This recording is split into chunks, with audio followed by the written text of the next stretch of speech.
Podcast Tamir Convida chamou uma das pessoas que vale a pena você conhecer desse meio do conteúdo de economia, alguém que tem trazido reflexões muito interessantes, que é o meu amigo Raul Sena, o investidor sardinha. Pois é, ele foi lá no podcast do Tamir falar sobre qual é o verdadeiro problema do Brasil. E aparentemente não é o que você pensa. Não é o que você pensa. Tá bom? Mas antes de começar o react de hoje, eu queria avisar você que está assistindo que nós estamos fazendo uma campanha de levantamento de solidariedade para as pessoas afetadas pelas chuvas de Juiz de Fora, e a sua doação vai ser muito importante. O camarada Carro de Review está ajudando a centralizar essas doações, e isso vai ser fundamental para que essas famílias possam reconstruir a vida delas, tá bom? Então você pode doar escaneando o QR Code que está aparecendo na sua tela, e as metas de doações também estão aqui embaixo. Então vamos ver aí. Raul Sena, o investidor sardinha, disse: o verdadeiro problema do Brasil não é o que você pensa. Vamos ver. E produz riqueza a partir dessa... Quando o mercado financeiro está fazendo o trabalho dele, se você pensar, o mercado financeiro do jeito que ele foi feito para ser, é para ser incrível. Presta atenção. Então vamos lá. Aí, Raul, já vou começar, né? Já vou começar. O mercado financeiro nasceu para ser um negócio legal. Eu não sei, né? Exatamente. Mas a gente precisa sempre pensar naquilo que é objetivo e material. E aqui vale também uma observação. O capital financeiro é a junção de duas formas de capital, que são o capital bancário e o capital industrial. Esses dois capitais se juntam para poder produzir um processo de valorização a partir dessa junção. Isso está descrito no livro Imperialismo, Estágio Superior do Capitalismo, do Lenin, e é uma explicação muito boa, porque esse tipo de movimento do capital para sua valorização é algo baseado na especulação e nesses interesses que acontecem muitas vezes sem levar em conta a produção. Tá? Então o mercado financeiro nada mais é do que um grande cassino. É um cassino com informações privilegiadas e sem roleta. Entendeu? É isso. O Tamir, ele está aqui com uma rede de empresas que produzem essa câmera. Ele não consegue competir com as empresas que já existem, com a Sony, com sei lá o quê. Aí o Tamir vai chegar para o mercado financeiro e falar: galera, olha meu protótipo, olha que legal a câmera que eu faço, ela é competitiva, eu consigo produzir ela nessa escala de preço, só que eu preciso arrumar 1 bilhão. Eu sou a porra do Tamir, eu não tenho 1 bilhão, meus lindos. Vocês têm 1 bilhão aí? Não. Aí o cara vai lá e bilhão? vai falar pro mercado financeiro, então, eu preciso de 1 bilhão, então, mercado financeiro. Eu vou fazer agora um IPO, vou pegar, dar 49% da minha empresa pra um monte de gente, pra 50 mil pessoas, pra 100 mil pessoas. Cada um vai comprar um pedacinho. Se eu acertar, se der certo, vocês vão crescer e vão ver, vão criar a maior empresa de câmera junto comigo. Ou a quinta maior, a sexta maior. Olha o que eu fiz. Onde está o problema nisso? O problema que eu entendo é porque não compensa pro cara investir em você, porque tá 15%. Então, num país onde o mercado financeiro tivesse normal, o que a gente teria? A gente teria o IPO da empresa de câmera, a empresa de câmera estaria lá, a indústria brasileira ia competir lá fora, gerou emprego, gerou desenvolvimento, deu dinheiro para os investidores, tudo bonito, não é? Sim. Tá. Mais ou menos, né? Mais ou menos. Não é bem assim, não. Não é bem assim, não. Primeiro porque IPO é um negócio que é feito quando um determinado projeto econômico já está mais consolidado. E não necessariamente ela vai gerar bons empregos, vai gerar desenvolvimento, vai gerar uma parada bacana, né? Porque nem todo IPO acontece para um setor verdadeiramente produtivo. O caso, por exemplo, da Uber. A Uber é uma empresa que só pôde se manter viva no mercado graças aos aos volumosos investimentos de fundos de capital, de venture capital e tudo mais. É uma empresa que por anos deu prejuízo e que só conseguiu se manter graças a esses recursos. A Uber é uma empresa que objetivamente precariza o trabalho dos seus motoristas. Ela não produz desenvolvimento. Ela não está realizando nenhum tipo de serviço ou nenhum tipo de trabalho que seja produtivo no sentido industrial. A Amazon, por exemplo, vai pelo mesmo caminho. É uma empresa de logística, né? Que quebrou os pequenos negócios e que também só funcionou graças a esses investimentos. Então, o que o mercado financeiro quer não é desenvolvimento, não é geração de emprego, não é a melhoria da vida das pessoas. O que o mercado financeiro quer é grana, money, bufunfa, moedas, pratas. É isso que o mercado financeiro quer. E a ideia da Uber era de, eventualmente, trocar os motoristas por robôs, por carros automatizados. Isso tá na obra Uberização do Tom Slee. Livro infelizmente esgotado da editora Elefante, mas que tem análises muito fodas sobre essas novas dinâmicas de economia. Era não, é verdade. Ainda é o objetivo da Uber fazer isso. Tá? Ainda é. Ó, só para não confundir vocês, eu vou colocar o Live Pix da doação aqui em cima do Live Pix do Tamir. E aqui assim, o Raul ele tem um ponto, né? Porque de fato, com uma taxa Selic a 15% ao ano, não vale a pena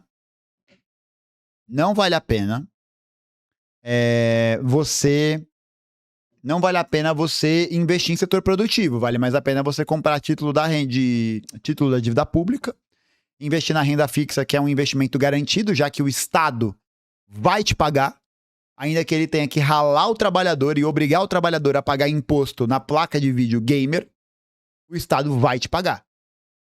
Então, assim, é isso. É um acordo do financista e, ao mesmo tempo, do agronegócio, no caso brasileiro. Né? Mas só esse disclaimer. Lindo. Agora, quando você pega um país como o Brasil, olha o nível de loucura que a gente chega. Você chega no Brasil, o cara fala, pô, minha empresa de câmera ela tem potencial aí, cara, de produzir uma margem de 20%. Okay? Pra câmera, é incrível. O cara vai te olhar e fala, pô, mas tô ganhando 15 na Selic sem esse risco aí, Tamir, isso é doido. Vou te dar na sua mão pra você fazer câmera e se essa câmera não funcionar. Tem mais risco colocar na empresa da câmera do que colocar na Selic. Muito mais. O Estado, ele vai lá e concorre com você, oferecendo a taxa de juros de 15%. E aí a pergunta, por que tá 15%? Cara, tem uma série de fatores. Ó, vamos ver a explicação dele, mas eu tenho uma linha de explicação, tá? Vamos lá. Que vai levar a isso, assim. O mercado financeiro, primeiro, ele que define, ele ajuda a definir isso, né?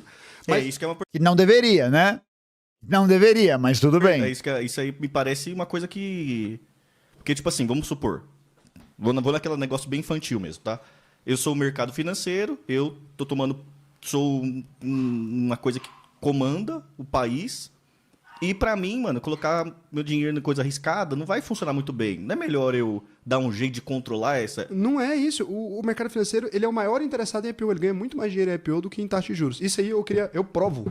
É porque eu ganho esse dinheiro. Então toda vez que alguém fala, o mercado financeiro ama juro 15%. Ama o caralho, velho. A gente não tem uma oferta pública. O dinheiro que dá é oferta pública. A taxa de juros você consegue esperar muito pouco. Sabe quanto que eu ganho quando o cara pega o dinheiro e enfia inteiro na Selic? Porra nenhuma. O que eu ganho com isso? O dinheiro tá indo pro tesouro. Ué, se eu tenho uma oferta de uma empresa privada, se você vai fazer uma oferta para mim, vai pegar sua empresa e vai fazer uma oferta, eu te spreado em 3, 4% de juros, meu lindo. Agora, como é que eu vou spreadar o tesouro? Você sabe onde fica o link do tesouro? Todo mundo sabe. Você empresta dinheiro direto pro governo. Ah, você ganha lá, mas ganha 0,1. Eu poderia ganhar 4%, 3%. Mas como eles não são muito grandes, esses 0,1 e são cartelizados, esses 0,1. Não compensa, você prefere ganhar 4% ou 0,1, cara?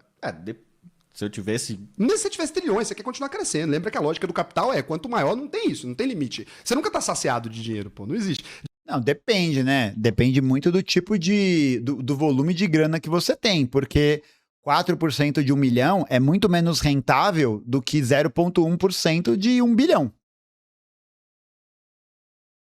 Eu não fiz essa conta, mas eu tenho quase certeza disso. Quase certeza. Não sou especialista. Mas eu tenho quase certeza, né? Porque lembrando, 1 bilhão é 1 milhão vezes 10, vezes 10, vezes 10. Saca? Tem essa diferença. Claro que talvez... Não, nem a longo prazo. Nem a longo prazo. Acho que nem a longo prazo. É isso. A escala de 1 bilhão para 1 milhão é absurda a diferença. 1 milhão de segundos são 11 dias. 1 bilhão de segundos são 27 anos. Entendeu? A escala é absurda. Então, pro cara, mesmo que o spread bancário não seja tão vantajoso, vale muito mais a pena. Muito mais a pena. Ó, 4% de 1 milhão é 40 mil. 4% de 1 bilhão é 40 milhões. 32 anos, perdão, 32 anos. 32 anos. Pior ainda, né? Pior ainda. Dinheiro não enche barriga. Se fosse coxinha, você come coxinha e enche barriga. Tem dinheiro que enche barriga? Não enche barriga, cara. Não tem. Ninguém tá saciado. Ah, não, eu prefiro o 0,1 do que... Agora, o que acontece? O pessoal... É uma lógica muito infantil, cara, a da internet. Eu falo, é umas coisas assim... É claramente gente que nunca operou o mercado, nunca operou nada. Porque você pega o seguinte, você prefere emprestar dinheiro hoje? Olha, lembra que... 0,1% de 1 bilhão é 1 milhão. É.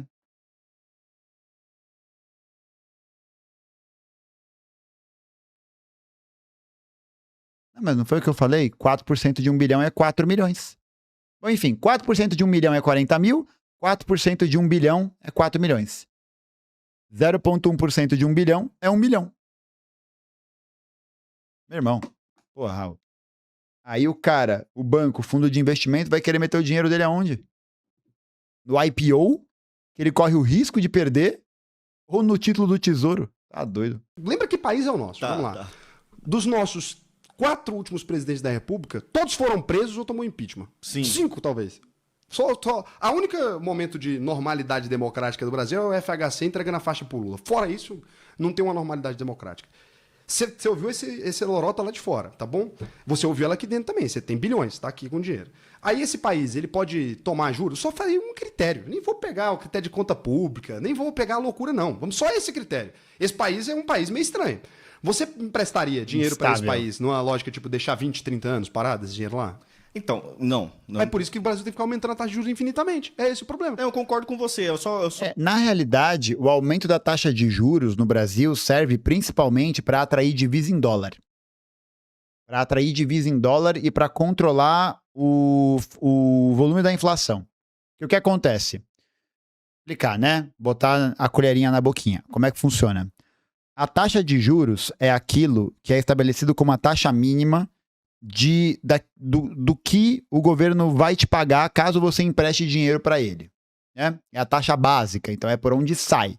Então tudo tem 15% de juros em empréstimo, em tudo isso e tudo mais. O que acontece? Quando você tem uma taxa de juros muito baixa, isso significa que o dinheiro aqui, que esse capital não rende. Você não vai ganhar muito a partir desse empréstimo, justamente porque ele vai estar condicionado a uma multiplicação de juros pequena. Quando você aumenta a taxa de juros, o processo contrário acontece. Então você começa a atrair mais capitais, tanto nacionais quanto internacionais, porque eles vão ver nessa oportunidade uma chance para que o dinheiro deles renda muito mais. Com esse rendimento maior, você atrai também dólares, né? Capitais internacionais.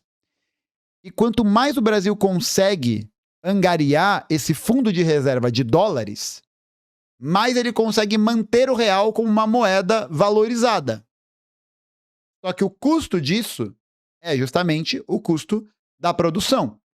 Por quê? Porque se você tem uma taxa de juros baixa, os capitalistas, a burguesia, vai falar, pô, eu consigo ganhar mais dinheiro investido num setor produtivo e numa empresa, ou eu ganho mais dinheiro investindo no título da renda fixa? Sacou? Essa é a questão central. E hoje o Brasil mantém essa taxa de juros altíssima para poder manter a entrada de fluxo de dólar e garantir a estabilidade da inflação. Essa estabilidade, né, que é, inclusive, uma das pautas centrais da política do governo, da política econômica do Haddad. Uma das marcas do tripé macroeconômico do FHC. Superávit primário, arrecadar mais do que gasta, câmbio flutuante, ou seja, é um câmbio... Como que eu vou explicar câmbio flutuante? Peraí.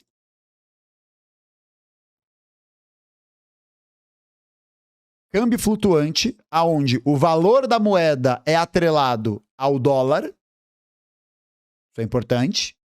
Já que o padrão ouro foi descontinuado, já que o acordo de Bretton Woods foi desfeito, e controle da inflação. Esse é o tripé macroeconômico que submete o Brasil à permanente lógica da dependência capitalista. Então, é basicamente por isso que a taxa de juros continua alta. E aí ela significa também imediatamente para os credores da dívida pública, para aqueles que emprestam dinheiro para o governo, mais retorno. Mano, por que o Banco Master, por exemplo, virou essa bolha enorme? Virou esse engodo? Porque ele oferecia pagamentos acima de 15% desses juros, com mais rendimento do que essa totalidade.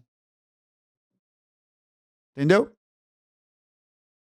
E aí, era muito mais, né? Era 120%, 130% da taxa básica de juros.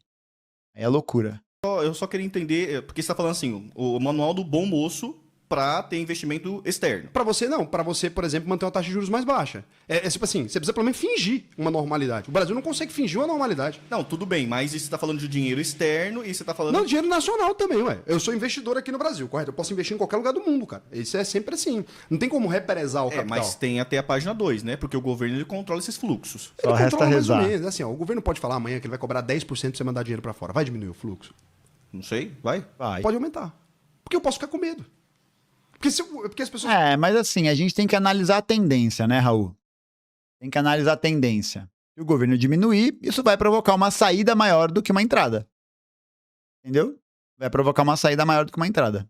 É isso. Fala, não, cria uma lei que agora o IOF é 15% e tranca o dinheiro. É a lógica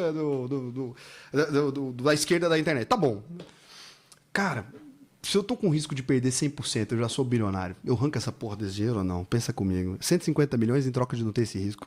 Por que você já criou essa lei falando que começou a cobrar 15%? Quem garante que ele vai aumentar a lei para 50%? Então, mas quando você vai fazer esse dinheiro para fora, você tá mandando um fluxo em outra moeda. É, e aí você vai gerar um poder... Vai aumentar o dólar no Brasil. E vai gerar uma pressão inflacionária. Gera. Não só inflacionária, como você tirou o investimento do país. Tá, e a solução pra gente poder desenvolver o país? Tirou o investimento do país, mas a grande questão é em que área, né? Porque a maior parte dos capitais hoje que estão disponibilizados no Brasil estão disponibilizados em atividades de baixa produtividade. De baixa complexidade produtiva, melhor dizendo. Você tem muito capital alocado no agronegócio, tem muito capital alocado na atividade bancária, empréstimo, né? Serviço. Mas na indústria, muito pouco. Não tenho dados que eu possa bater o martelo e falar isso, mas eu observo pela tendência da economia brasileira. Quantas indústrias abrem no Brasil? Quantas fecham, né? E o agro... orando. E sem levar em conta que é o dinheiro de fora que vai desenvolver. Normalidade democrática. Se você quiser uma institucionalização, a gente tem que partir para o caminho da institucionalização. Se o Brasil não apresentar uma lógica que seja condizente para a redução dessa taxa de juros, né, para a gente poder conseguir falar, olha, gente, a gente vai se comportar... Nós vamos fazer um Fica jogo bonzinho. bonitinho aqui, né? Porque está competindo, todos os países do mundo eles estão competindo. Vamos fazer as coisas bonitinhas aqui para poder manter esse dinheiro aqui dentro, para a gente poder ter IPO, para a gente poder ter as empresas se desenvolvendo. O Brasil vai ter que fazer isso. Ele vai ter que fazer isso. Ele pode fazer isso de diversas maneiras. Eu não sou contra. Via Estado. Cara, vamos agora criar um fundo do BNDES gigantesco. O BNDES poderia criar um fundo de Venture Capital. Todas as empresas agora que nascerem no Brasil, o Brasil é dono de 15% e não tem imposto, por exemplo. Você pode escolher dois regimes. Regime tributário ou regime de sociedade? Não pode? Pode. Pronto. Então agora o BNDES vai lá e lança. Regime de Ela sociedade. tá mais à BNDES esquerda que o Haddad. Da empresa, no IPO, ele faz o evento de liquidez e falta o dinheiro para ele, né? Porque quando cresce o emprego no Brasil e tal, melhora. Ele não precisaria cobrar imposto nenhum. Para quê? Ele vai lá e pega o dinheiro. Na Noruega não tem um Isso aí é a China, né? A Noruega com o fundo soberano. fundo soberano, investe até no Brasil. Então, assim, tem vários mecanismos. Dá para ser via Estado. Agora, precisa ou ter o mecanismo de controle da economia para que a gente não tenha uma taxa de juros de 15%, ou o Estado realmente precisa tirar a carteira do bolso e falar, foda-se, eu pago a conta então. Eu concordo com você em tudo, assim, a minha dúvida mesmo, aí eu só vou fazer de novo a pergunta de uma outra forma, porque eu concordo 100%, né? Qualquer projeto nacional de desenvolvimento vai correr esse risco de fuga de capital. Depende. Pode correr. Se ele for feito junto com o mercado financeiro ou não. Então, a minha pergunta é, a sua premissa de que precisa fazer arrumar as contas de casa, coisa do tipo, ela não está levando em conta que o país vai ser desenvolvido com a poupança dos outros, e sim com a poupança interna, é isso? Tem que ser. Não pode ser desenvolvido com investimento internacional. Era isso. Mas o Brasil é um país que está cheio de gente com dinheiro, cara. Pra que a gente precisa de fluxo só estrangeiro? Não faz sentido. Tipo assim, o Brasil precisa da China para fazer um investimento Não, e nem vai também porque um investidor estrangeiro ele vai querer o lucro dele em outra moeda. Sim, mas assim, se você imaginar que o Brasil tem consumo interno próprio, tem tudo próprio, não é que a gente não precisa do capital estrangeiro, óbvio que precisa, mas assim, dentro da lógica que a gente arrumou as contas aqui, o Brasil é um país de tantas oportunidades. Cara, sinceramente, né? Se a gente não tivesse esse caos... Tem muita potencialidade. Com esse caos a gente conseguiu gerar capital, né? Imagina. Se a gente não tivesse esse caos, não teria essa necessidade tão grande desse fluxo de capital estrangeiro, assim, né? Porque o brasileiro, ele perdeu a confiança no Brasil, cara. E isso é um problema sério, assim, do ponto de vista de investimento, né? Você não tem hoje pessoas que acreditam que o Brasil vai crescer. É impressionante. Você não tem brasileiros que acreditam que o Brasil vai crescer, cara. Não é mais o país do futuro. Mesmo crescendo, mesmo quando tá crescendo, né? as pessoas olham e falam, cara, mas tem um pânico moral generalizado também, né? Todo mundo colocando pânico nos outros e tal. Mas é circo, cara, porque é isso. Porque não existe alguém que tá falando, pô, gente, vamos olhar o que tem de funcional, né? O Brasil parece que toda hora a gente quer resetar. Toda hora a gente quer resetar. Todo mundo que promete que vai resetar, a gente acredita. Eu falo que parece Brasil quando perde a Copa, né? O volante faz uma pressão no cara nada a ver, toma um gol faltando 5 minutos. Demite o técnico. Demite a comissão técnica, demite o roupeiro, mas a roupa tava passada, demite o roupeiro. Porra, ninguém sabe o que tá fazendo. Mas o Brasil tem essa síndrome, né? Um pensamento curto-prazista, cara. Não tem uma lógica mínima, assim, de pensar o Brasil em 10 anos. Cara. Existe uma lógica de pensar o Brasil até a próxima eleição. Que, na verdade, né, Raul, o problema não é que o Brasil tem a lógica curtoprazista, né? Eu acho que esse é o erro que muita gente acaba caindo quando vai tentar definir essa situação ou vai tentar definir essa questão econômica, porque ela vai esbarrando num certo caminho de responsabilização da cultura do brasileiro, né? Então, a cultura do brasileiro, que não permite com que ele possa avançar e fazer investimentos mais robustos, né? Pensar a longo prazo. Bom, na realidade, isso não é uma coisa do Brasil, né? Porque o Brasil, em abstrato, ele não existe. O Brasil, em abstrato, não tem um Brasil na nuvem, né? Não tem um Brasil que é um espectro. O que existe é um Brasil que é governado por determinados grupos. É isso. O pensamento curtoprazista não é um pensamento do Brasil. É um pensamento da classe dominante brasileira. Porque o curtoprazismo é o que dá lucro. Acabou. É isso. É objetivo e pragmático desse jeito. Não tem o bem da nação, não tem o melhorar a vida das pessoas.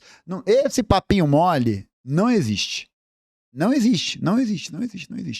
E o cara perder o quinhão dele, se ele for perder o recurso dele em troca de mudar para essa lógica de longo prazo, ele não vai mudar. Acabou. Ele não vai mudar. O grande problema desse curtoprazismo não é a cultura brasileira, mas é o capitalismo. É essa lógica que privilegia a valorização do capital em detrimento da valorização do trabalho, uma relação de exploração, e cujo objetivo é gerar lucro, gerar ganhos para os segmentos da população que controlam os meios de produção do capital. As fábricas, os bancos, o mercado financeiro, tudo isso. Isso que permite com que o capital possa se revalorizar incessantemente. O problema não é a cultura do brasileiro. É o que a gente tinha falado antes na live, né? O problema do Brasil é a cultura política. Não, a cultura política é um produto da relação histórica. É um produto de como a experiência histórica das pessoas foi moldada aqui. O que produz a cultura, ou o pensamento, ou o raciocínio, ou a lógica, não é ela per si, né? Ninguém nasce com essa ideia. É a forma de como a gente vivencia a experiência. De como a gente vai, a partir da nossa relação com a realidade e da maneira de como a gente existe, vai imaginar e ver o mundo. Por isso que, quando a gente fala, né, por exemplo, do marxismo, se fala da consciência de classe, se fala que a consciência de classe, ela nunca vem de dentro do trabalhador, né? Pelo menos a política. A econômica talvez, mas a política, assim, muito dificilmente não acontece. Por quê? Porque a consciência política do trabalhador é moldada a partir das relações políticas nas quais ele está inserido. Então, para você poder fazer essa alteração e esse trabalhador, por exemplo, defender e entender que o problema não é a cultura, não é a síndrome, não é nada disso, e sim o poder, você precisa fazer isso de fora para dentro. Isso não vem de dentro. Isso não vem a partir unicamente da experiência do sujeito.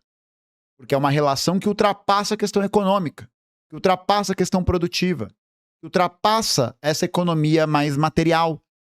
Ela vai para o campo político, do Estado, da relação das classes. Por isso que o marxismo é gostoso demais. Eu falo na live, e aí eu quero te perguntar, você acha que esse capital estrangeiro, a nível de desenvolvimento, ele deve ser só quando for transferência tecnológica? Não só é uma coisa muito fechada, né? Mas assim, preferencialmente, esse capital estrangeiro vir quando for para fazer algum tipo de transferência tecnológica, alguma coisa que a gente não domina, coisa do tipo, você deixar esse capital vir para... Não, acho que ele tem que vir, só que ele tem que vir pro lugar certo. É porque assim, por exemplo, olha, o Brasil agora, olha o tanto que a gente é ineficiente. Cara, tem coisa que me deixa... Exato, é uma relação mundial. A lógica curtoprazista da economia brasileira serve tanto à burguesia brasileira quanto à burguesia internacional. É isso que tem que ser entendido. É uma relação mundializada. Não existiria capitalismo desenvolvido na Europa sem as colônias. Sem a acumulação primitiva de capital. Não existiria a Belle Époque francesa sem a barbárie da Argélia. Não existiria a ferrovia e a indústria e a alta cultura inglesa sem a fome na Índia. Sem a guerra do ópio. Sacou? Uma coisa não é isso. É uma relação que presume exploração. Em maior ou menor grau. A colonização no seu grau mais elevado. Mais visível, né? Na relação senhorial. Isso sim. Mas em outras formas, né? Na relação da exploração do trabalhador com o capital, numa exploração que é mais maquiada, que é mais invisível, que você não vê, que não tem alguém te chicoteando, né? Não fisicamente, pelo menos. Deixa muito chateado, cara. Imagina assim, ó. Se a gente olhar em dólar, a Bolsa Brasileira cresceu 40%. Para onde esse dinheiro foi parar, cara? Ele foi parar nas empresas que já estavam de capital aberto, né? E que, trocando de mão ali, tem os estrangeiros tudo querendo pôr dinheiro aqui no Brasil. O governo brasileiro não se reuniu uma vez, chama BTG, chama Itaú, chama tudo e fala, galera, é o seguinte, ó, vocês repararam que teve um aumento de fluxo de bilhões no capital que está entrando para o Brasil? Eu gostaria de ver alguns IPOs. Eu quero 10 IPOs pelo menos aqui. Vamos botar a meta para os bancos. Ó. Vocês vão abrir 10 de capital aqui, porque a gente tem que pegar esse dinheiro e colocar em oferta primária para essas empresas poderem crescer. Só isso já melhoraria muito, cara. Imagina, tá entrando dinheiro. Tem um monte de gringo falando, toma meu dinheiro, toma meu dinheiro. O Brasil não tem uma iniciativa de falar pro gringo, onde que você vai pôr dinheiro, meu lindo? Ele tá deixando... Tipo assim, começou a entrar todo mundo na sua loja. Você tenta direcionar para aquilo que você quer desenvolver ou não? Obviamente. Não era melhor o Brasil agora desenvolver um projeto de ferrovia? Falar, galera, beleza, vocês querem botar dinheiro aqui? Sabe o que a gente vai fazer? Ferrovia. Sabe o que a gente vai fazer? E foda-se o jeito. Vai entrar dinheiro no lugar certo. Era só escolher para onde você quer, sabe? Não precisava nem mexer muita coisa, não. É só falar assim, o que o Brasil tá precisando agora? Pô, galera, a gente quer saneamento. Saneamento é estratégico, pô. Saneamento é estratégico no nível de dar dinheiro para sempre para investidor e o Brasil precisa, de fato. Então, cara, vamos lá. A gente quer dessa regra aqui. Então, são essas regras que a gente quer atender. Ah, eu quero uma montadora de carro nacional. A gente tem 5 projetos de montadora de carro nacional, tá dentro dos bancos aqui. Que banco vai puxar essa oferta para mim agora? E vai lá, dá para negociar. O banqueiro gosta de dinheiro, cara. É só sentar na mesa e negociar.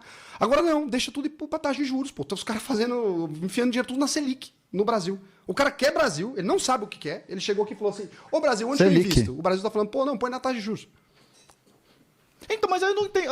Porque eu advogo que a taxa tem que diminuir. Então, mas. E eu não consigo entender o motivo porque a taxa tá alta. Ué, como não entende? Atração de dólar e atração de capital. O motivo, cara. O Brasil é uma desordem.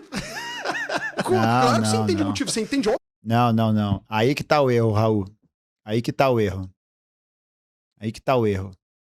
Porque existem países que passam por situações políticas internas muito mais graves e sensíveis que o Brasil e que não tem essa taxa de juros.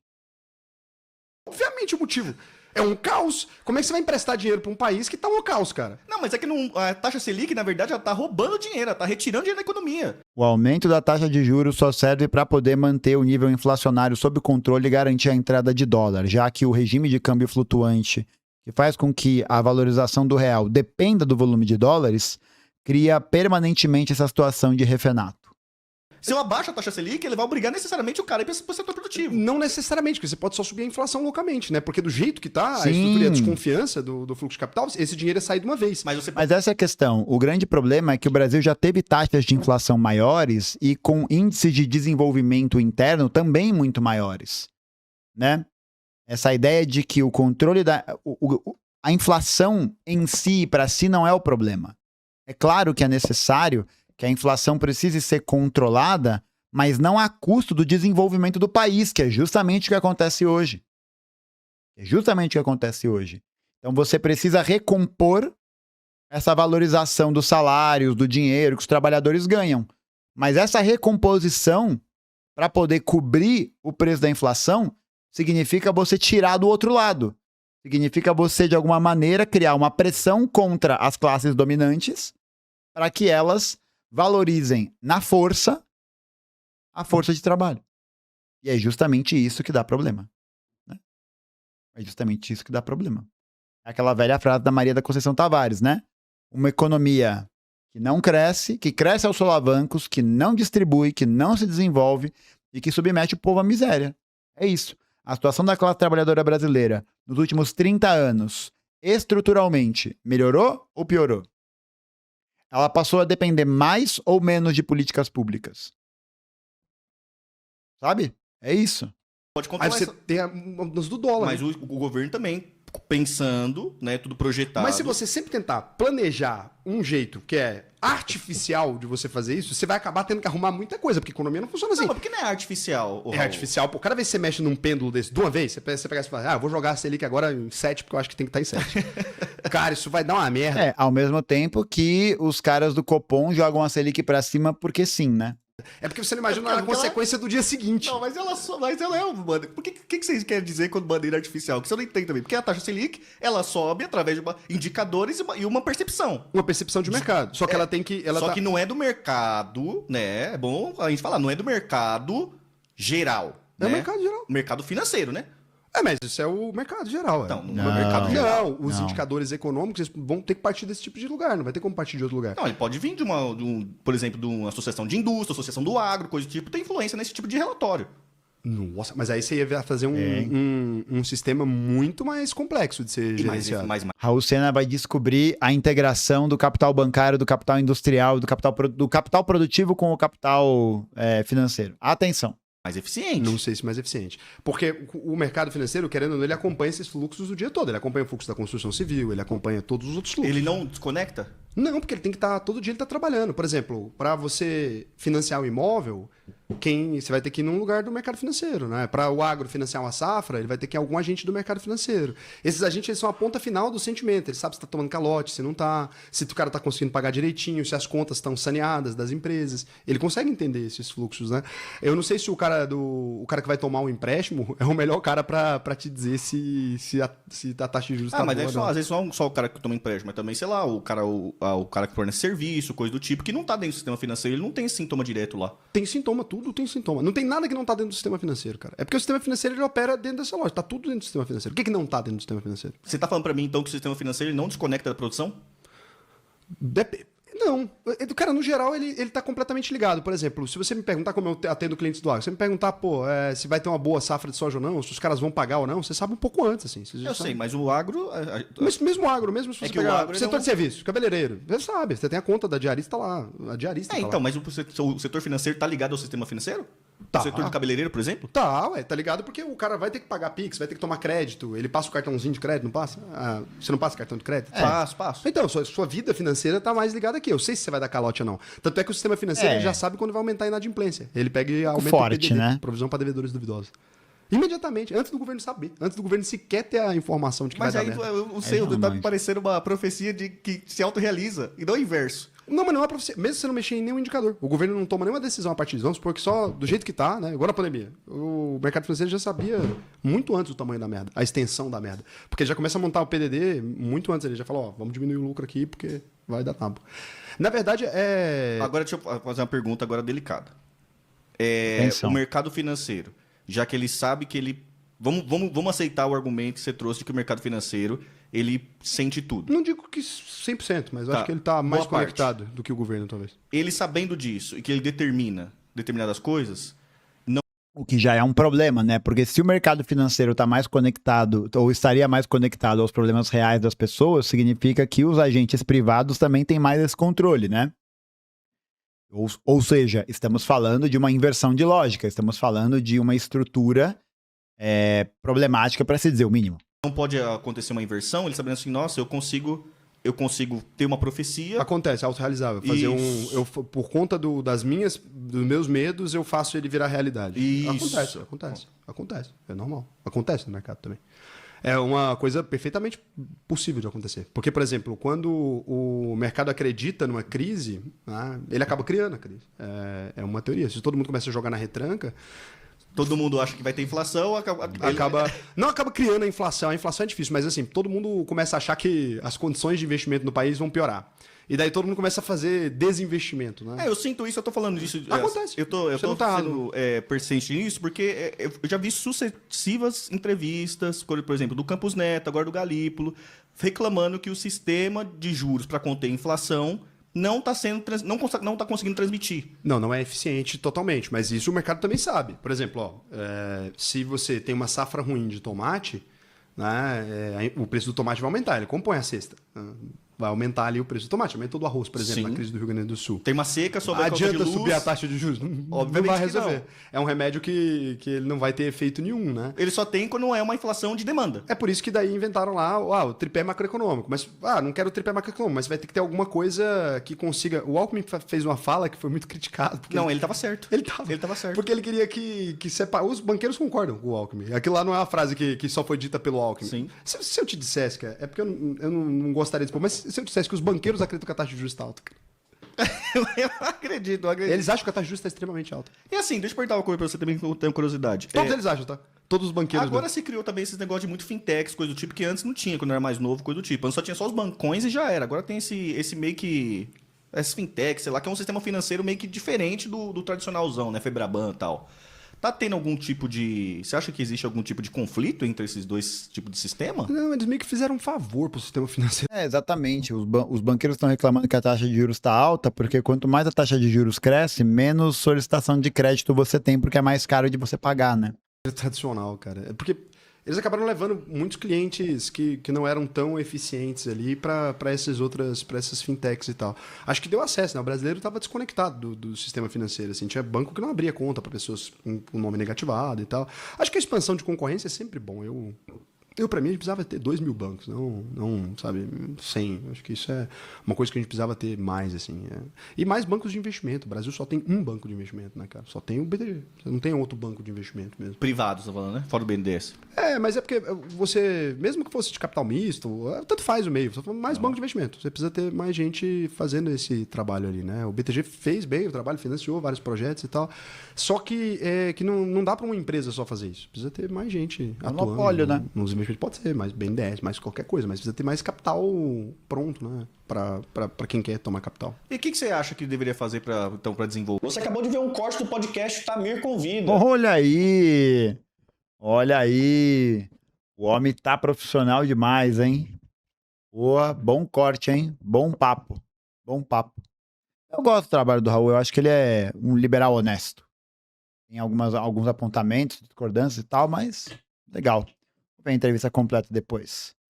Bom episódio, hein? Bom episódio. Tamir é alto? Sim, mas eu sou baixinho também, né? Então isso não serve muito como critério de comparação.